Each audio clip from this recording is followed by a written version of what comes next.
Inilah Buletin Dakwah Kafah edisi 426, 13 Rajab 1447 Hijriah atau 2 Januari 2026 Masehi dengan judul Solusi Islam Mengatasi Krisis Kepemimpinan. Bencana alam khususnya di Sumatera makin menyingkapkan adanya krisis kepemimpinan di negeri ini. Banyak pemimpin dari pusat hingga daerah yang tidak berkompeten. Alih-alih mengayomi rakyat, banyak pemimpin yang malah memperlihatkan sikap haus kekuasaan, arogansi, nirempati, dan pelanggaran etika. Dalam persoalan mitigasi bencana di Sumatera, bukannya terbuka terhadap kritik dan masukan, penguasa malah melarang media massa memberitakan kekurangan pemerintah dalam penanganan bencana. Pada awal musibah di Sumatera, ada narasi pejabat yang mengecilkan dampak bencana yang menimpa warga. Kemudian para pejabat berlomba-lomba melaporkan kinerja mereka seperti menyalurkan bantuan, menembus kawasan terisolasi, sampai menyalakan listrik di sejumlah lokasi. Faktanya, di lapangan banyak warga dan relawan yang melaporkan kejadian sebaliknya. Menghadapi kondisi ini, pemerintah berdalih kalau mereka tidak bisa cepat menangani bencana karena memang tidak mudah. Saya minta maaf karena saya tidak punya tongkat Nabi Musa. Saya tidak bisa selesaikan 3 hari, 5 hari, kata Presiden. Padahal jelas, beliau memiliki tongkat kekuasaan yang bisa beliau gunakan untuk menolong, melindungi dan menyelamatkan rakyatnya yang tertimpa bencana dengan cepat. Sayangnya, untuk sekedar menetapkan status bencana nasional saja, beliau enggan. Nyata krisis kepemimpinan.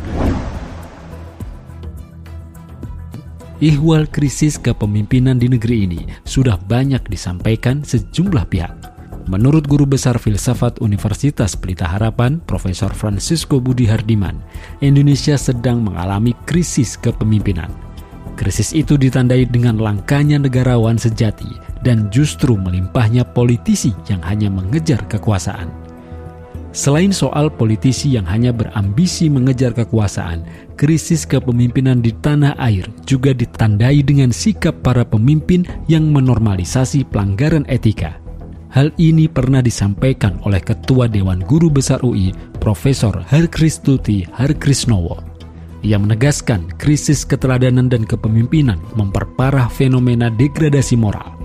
Menurut dia, Indonesia butuh figur pemimpin yang patuh terhadap etika. Ketidakpatuhan pemimpin pada etika akan menjadi pembenaran bagi masyarakat untuk melakukan pelanggaran. Menurut Guru Besar UPI, Profesor Cecep Darmawan, para pemimpin seharusnya menyadari jika mereka adalah role model yang harus memberikan contoh yang baik bagi masyarakat. Namun faktanya justru sebaliknya. Pemimpin bangsa malah melakukan hal-hal yang tidak beretika. Krisis ini juga tampak dari tipisnya empati para pemimpin juga wakil rakyat terhadap kondisi rakyat. Mereka masih bisa hidup mewah dengan gaji berlipat pada saat terjadi bencana yang menghancurkan harta dan pekerjaan rakyat, juga di tengah jutaan rakyat yang tertimpa kemiskinan dan kesulitan mendapat pekerjaan. Di sisi lain, tindak korupsi yang dilakukan para pejabat malah semakin meningkat dari pusat hingga daerah.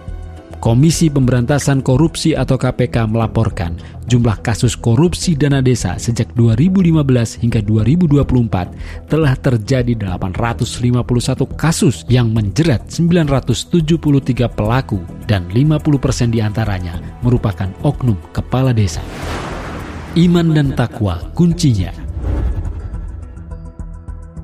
Krisis kepemimpinan di negeri ini pantas terjadi.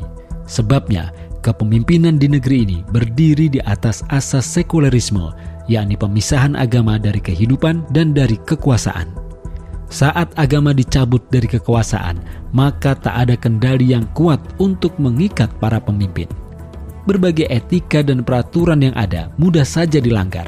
Ketika ada peraturan yang membelenggu syahwat kekuasaannya, maka aturan itu bisa dirubah, lalu dibuat aturan baru untuk melegitimasi ambisi kekuasaannya.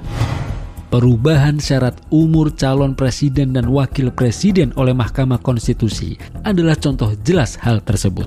Aturan seperti apapun bisa direvisi atau bahkan dibatalkan jika menghalangi nafsu berkuasa para pemimpinnya. Toh aturannya berasal dari manusia sehingga mudah saja diubah oleh manusia lagi. Akan berbeda keadaannya saat suatu negeri melandaskan kehidupan mereka pada iman dan takwa. Kendali diri mereka adalah rasa takut kepada Allah SWT. Sebabnya mereka yakin bahwa sekalipun bisa lolos di pengadilan dunia, tak akan ada yang bisa lolos dari pengadilan di akhirat kelak. Lihat Quran Surat Al-Zalzalah ayat 8 yang artinya, siapa saja yang mengerjakan kejahatan seberat zarah pun, dia akan melihat balasannya.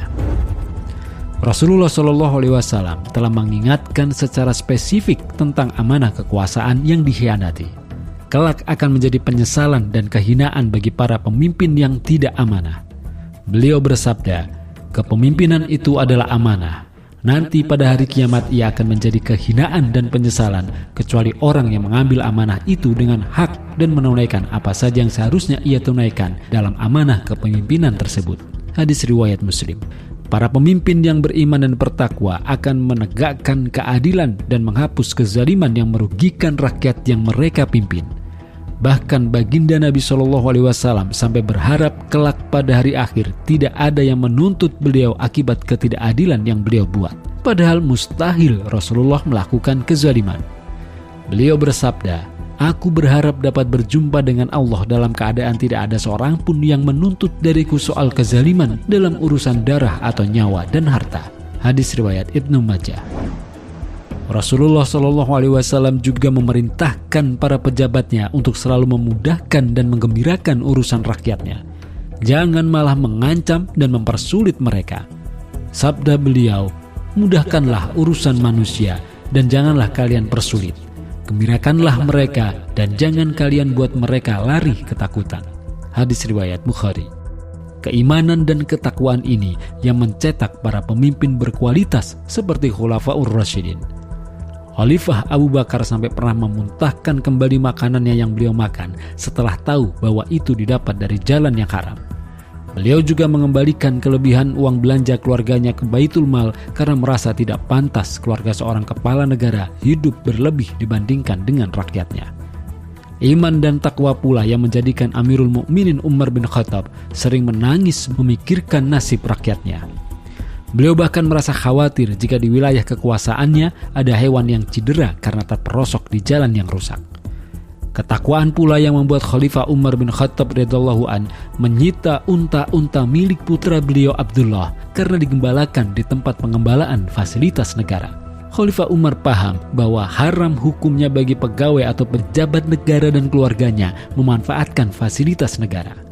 Beliau juga menahan diri menggunakan kekayaan negara untuk kepentingan dirinya. Anas bin Malik radhiyallahu an menceritakan bahwa ia pernah melihat Amirul Mukminin Umar bin Khattab radhiyallahu an berkhutbah dengan memakai jubah yang punya 14 tambalan.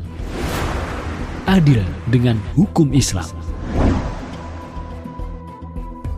Keadilan yang hakiki di tengah-tengah masyarakat tidak hanya terwujud dengan adanya pribadi para pemimpin yang baik, akan tetapi sistem hukum yang dijalankan juga harus berasal dari Tuhan yang Maha Adil.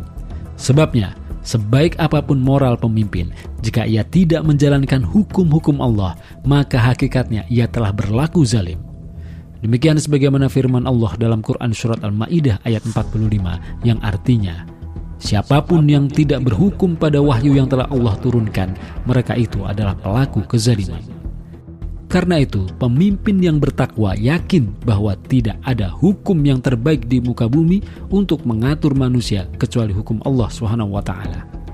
Dalam Quran Surat Al-Maidah ayat 50, Allah SWT berfirman yang artinya, apakah hukum jaliyah yang mereka kehendaki? Hukum siapakah yang lebih baik daripada hukum Allah bagi kaum yang yakin?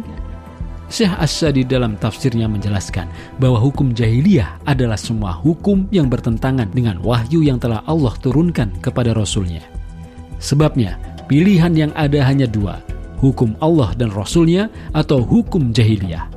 Siapa saja yang berpaling dari yang pertama, yaitu hukum-hukum Allah dan Rasulnya, maka dia akan bertumpu pada yang kedua, yaitu hukum jahiliyah yang didasarkan pada kebodohan, kezaliman, dan kesewenang-wenangan.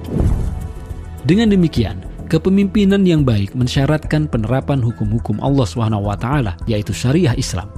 Syariah Islam bersifat pasti dan jelas batas halal haramnya. Syariah Islam juga tidak memberikan keistimewaan kepada siapapun, termasuk kepada pejabat dan keluarganya. Semua sama di hadapan hukum-hukum Allah SWT. Syariah Islam melindungi hak masyarakat dengan mengatur kepemilikan umum seperti barang tambang, hutan, sungai, dan danau. Semua di bawah pengelolaan negara. Hasilnya harus dimanfaatkan untuk mensejahterakan rakyat. Berbeda dengan ideologi kapitalisme yang membolehkan pribadi dan korporasi menguasai hutan dan pertambangan. Dengan demikian, terciptalah kesenjangan sosial, sedangkan rakyat malah mendapatkan bencana. Maka dari itu, krisis kepemimpinan di tanah air akan mendapatkan jalan keluar ketika negara ini menjadikan akidah Islam sebagai landasan kehidupan. Lahirlah para pemimpin bertakwa. Selanjutnya, mereka menerapkan syariah Islam secara kafah dalam institusi khilafah sehingga tercipta kehidupan yang berkeadilan untuk masyarakat. Umat tentu merindukan pemimpin yang bertakwa. Wallahu a'lam bishawab.